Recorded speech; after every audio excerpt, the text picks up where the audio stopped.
Aujourd'hui, nous allons parler d'une fonctionnalité qui me semble méconnue dans Make, qui est l'utilisation d'un datastore. Un datastore, c'est en fait une mini base de données que vous pouvez mettre directement dans Make et que vous allez pouvoir manipuler directement dans vos scénarios. C'est notamment très utile pour faire des tables de correspondance entre un ou plusieurs applicatifs, et nous l'avions vu dans des vidéos précédentes, quand vous synchronisez un Notion par exemple avec un Google Calendar, vous avez à un moment besoin de stocker les identifiants de vos enregistrements Notion et de vos enregistrements dans Google Calendar pour éviter de créer des doublons de part et d'autre. Eh bien, ces tables de correspondance vont typiquement permettre de faire ça sans avoir à rajouter des informations ni dans Notion ni dans Google Calendar, mais on découvre tout ça dans la vidéo. Alors quand vous êtes dans Make, il y a deux sections dans le menu qui sont assez méconnues, qui sont ici Data Store et Data Structure. Parce qu'en fait, dans Make, vous avez, en plus de la possibilité de créer des scénarios et des automatisations, vous avez la possibilité de créer une mini base de données qui va être stockée directement dans Make. Et alors, ces bases de données, c'est très utile lorsque vous voulez notamment faire des tables de correspondance, ou alors si vous avez besoin de stocker une information. Dans les précédentes vidéos qu'on a fait autour de Make et de Notion, on a fait pas mal de synchronisation, par exemple entre Notion et Google Calendar, ou entre Notion, Google Sheets, Notion, Gmail, ce genre de synchronisation, et à chaque fois on a eu besoin, notamment pour s'assurer lorsque l'on envoie un élément de Notion vers un autre système, eh bien que ce même élément n'existe pas déjà dans l'autre système, par exemple dans Google Calendar, et pour faire ça, ce qu'on avait fait dans les vidéos précédentes, c'est qu'on avait stocké dans Notion l'identifiant Google Calendar de l'événement qu'on avait envoyé. Mais vous avez une solution qui est quelque part plus propre, parce qu'elle ne nécessite pas de modifier votre structure de données dans Notion, qui va être du coup de stocker les correspondances entre les identifiants côté Notion et les identifiants de l'autre système directement dans un datastore. Alors pour créer un datastore de ce type-là, ce que vous allez devoir faire, c'est cliquer ici, et là ici dans le bouton qui est en haut,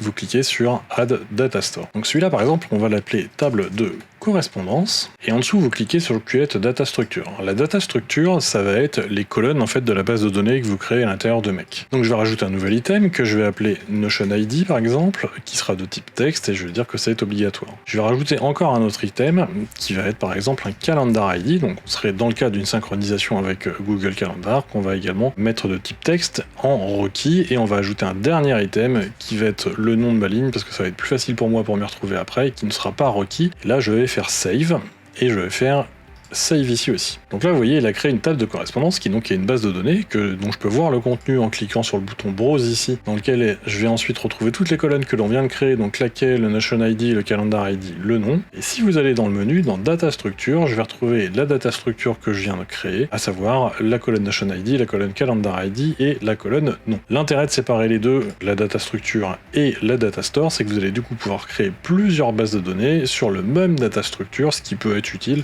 notamment quand on fait des tables de correspondance comme l'on fait là. Alors maintenant, on va aller faire un scénario, et ce scénario va utiliser cette nouvelle data structure. Donc dans l'exemple, on était parti sur un Calendar ID, donc c'est ce qu'on va faire. On va faire une utilisation en Calendar ID, et donc je vais aller prendre dans Google Calendar, on va faire un Watch Events, et si vous voulez aller voir comment créer vos connexions sur un Google Calendar ou n'importe quel autre système, je vous invite à aller voir la vidéo que j'ai fait sur les connexions dans Make. Donc là, on va aller dans le calendrier qui s'appelle YouTube, je vais lui dire que je veux prendre les mises à jour, et de toute façon, on va faire quelque chose de rapide, parce que ce qui nous intéresse aujourd'hui, c'est essentiellement de voir le Data Store.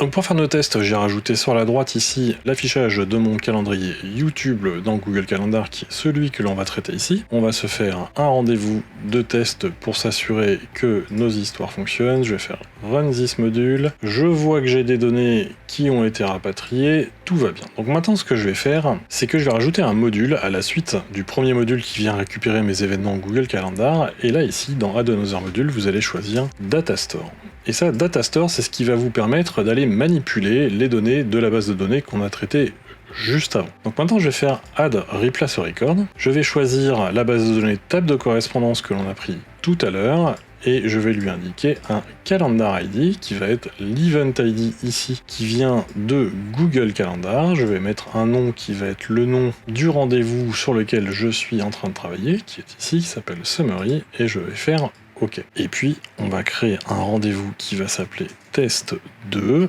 et on va exécuter notre automatisation. Donc là on voit qu'il y a le test qui est revenu, le test 2 qui est là, et donc il a rajouté 2 enregistrements dans le datastore que l'on voit puisqu'on a le 2 ici, et je vais aller voir dans le datastore à quoi tout ça ressemble. Donc comme je vous l'ai dit, vous pouvez cliquer sur Browse, donc là on voit qu'on a test 2 et qui m'a mis les calendar ID qui sont ici. Alors du coup si on veut aller plus loin et que l'on veut ensuite rajouter ces informations dans un calendrier qui serait dans Notion, et bien tout ce que l'on a à faire c'est cliquer ici sur Notion, vous faites ensuite Create Database Item, j'ai ma connexion sur Notion, je vais prendre ma base de données de rendez-vous qui est fournie dans le modèle de Time Management. Donc là maintenant ce que je vais faire c'est que je vais mettre dans le champ nom ici le nom de mon rendez-vous, je vais renseigner les dates avec la date de début et la date de fin, et je vais faire OK. Et puis je vais faire autre chose, c'est que je vais enlever les liens qui sont ici, je vais déplacer mes différents modules, comme ceci. Donc là maintenant ce qui va se passer, c'est que je vais récupérer mes nouveaux rendez-vous ici, ensuite je vais les créer dans Notion, et ensuite je vais les créer dans mon datastore. Donc là je vais faire une petite modification dans le datastore, parce que du coup je vais rajouter également le Notion ID, qui va être le database item ID qui vient d'ici, qui va être l'identifiant Notion du rendez-vous que je viens de créer, et puis on va créer un nouveau rendez-vous qu'on va appeler test 3, je vais cliquer sur enregistrer, je réexécute tout ça, et donc là on voit qu'il vient de faire toute notre automatisation, et on va voir ce qui s'est passé dans le datastore, et dans le datastore, vous voyez c'est cette ligne là, on a test 3 ici, donc on a bien l'identifiant Notion et l'identifiant du calendrier qui est ici. Et bien l'intérêt de faire ça, c'est que maintenant je vais avoir une possibilité rapide dans mon automatisation pour savoir quand je reçois un événement qui vient de Google Calendar s'il existe déjà ou s'il a déjà été traité par mon automatisation. Pour ça, je vais rajouter un module juste avant la création dans Notion qui va être du datastore toujours, et je vais lui dire d'aller faire une recherche d'enregistrement dans mon datastore table de correspondance, et ce que je vais rechercher, eh bien, c'est le Calendar ID. Donc toujours la même chose qui est l'Event ID qui vient de Google Calendar. Donc là en fait ce qui va se passer c'est que je vais recevoir une modification de Google Calendar ici. Ici je vais aller chercher dans mon datastore pour voir si j'ai déjà ce rendez-vous dans ma base de données qui est dans Make. Et d'ailleurs j'ai une modification à faire, parce que ici en bas il faut que vous cliquiez sur Show Advanced Settings pour lui dire que si jamais il ne trouve pas mon rendez-vous, il va quand même continuer dans l'automatisation. Et donc là ce qui va se passer c'est qu'il va continuer, je vais créer mon rendez-vous Notion et puis je vais le rajouter. Donc là évidemment ça va pas, je vais rajouter un routeur ici, et si vous voulez voir comment fonctionnent les routeurs, je vous invite à aller voir la vidéo précédente que j'ai fait sur ce sujet là, et je vais rajouter ici un filtre, et ce filtre il va dire que le key dans ma base de données, donc ça c'est l'identifiant dans ma base de données dans Make, si il n'existe pas, et bien à ce moment-là, je vais aller faire la création dans Notion. Mais sinon, et si jamais eh bien, cet enregistrement a été trouvé, donc ça voudrait dire que le key de ma base de données dans Make existe, et bien à ce moment-là, ce que je vais faire, c'est que je vais aller faire une mise à jour dans Notion, donc toujours dans ma base de données de rendez-vous. Et l'enregistrement dans Notion sur lequel je vais faire cette modification, eh bien c'est celui pour lequel j'ai stocké ici le Notion ID, que je vais mettre dans Database Item ID, et puis je vais lui dire d'aller mettre à jour le nom du rendez-vous dans le cas où il est changé, puis je vais lui dire d'aller mettre à jour aussi les dates dans le cas où ce soit un déplacement des heures de mon rendez-vous. Et je n'ai rien d'autre à faire étant donné que mon enregistrement existe déjà. Donc là, mon automatisation devrait fonctionner, donc on va faire une chose simple, c'est qu'on va aller modifier le test 3, qu'on va appeler test 3.1, et puis il était de 17h à 17h30, je vais le déplacer de 17h30 à 18h30. Donc là j'ai une modification qui a eu lieu et sur le nom et sur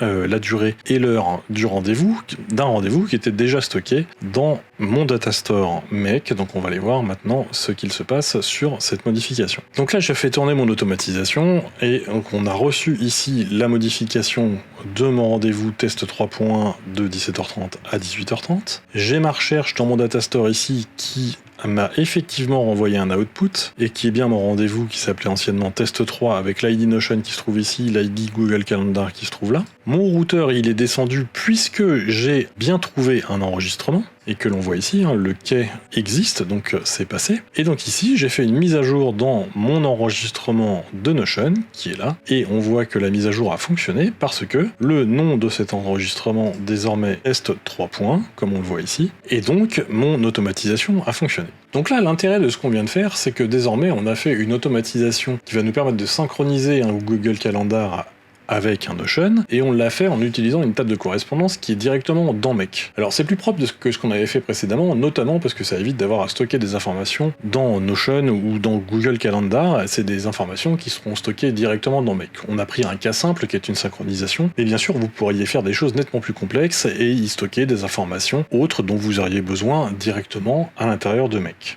Cette vidéo est maintenant terminée, j'espère qu'elle vous a plu, et si c'est le cas, je vous invite à vous abonner à la chaîne, sans oublier de cliquer sur le pouce bleu juste en dessous, et de cliquer sur la cloche pour ne pas rater les prochains contenus, et je vous dis à la prochaine vidéo.